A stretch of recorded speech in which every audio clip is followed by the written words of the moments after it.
El padre párroco de la parroquia. Quiero agradecer al compañero presidente de Pulisa. Gracias, compañero representante de Florícola, del Chaupi, ingeniero Hanan Vaca, también que se hace presente acá. Una vez más, Faustito, compañero alcalde, compañero concejal Ramón La Chimba. Gracias, Fernandito, director de la radio de Tipacha. Quiero agradecer también, compañero Enrique Nepas, desde Caucho Alto. Juanito, he estado por ahí, mil disculpas. Gracias, bienvenido, Juanito. Quiero agradecer, compañero alcalde, gracias a su equipo técnico. Aló.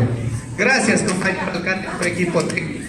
Compañero Gregorio Salina, compañero Provenga C, Dios le pague. Agradecer, preguntar, ¿qué pasa? ¿Qué falta? ¿Qué vamos a hacer? Dios le pague, les agradezco de todo corazón. Y otros equipos, los técnicos había invitado, todos mismos, yo de todo corazón le agradezco. Arquitecto Pedro, bodegas, a todos quiero agradecer al licenciado Freddy Catucuamba.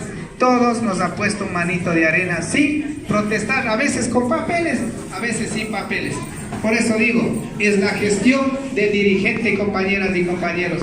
Compañero alcalde no va a poder dar sentando papeles de trámite. Nosotros tenemos que caminar, nosotros tenemos que hacer hasta lograr, compañeros. Sé que ha sido bastante duro, pero nada imposible. Una vez más, Jaimito Tabango, Marquito Tabango, agradezco, compañero Vinicio Tarabata.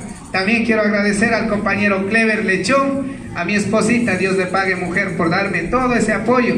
A veces ahí dejando la casa vamos, pero soportamos ahí, Dios le pague, comprendemos así. Dios le pague de todo corazón. Esperamos que ahora sí, ¡viva la casa nueva! Cortamos la cinta, compañeros.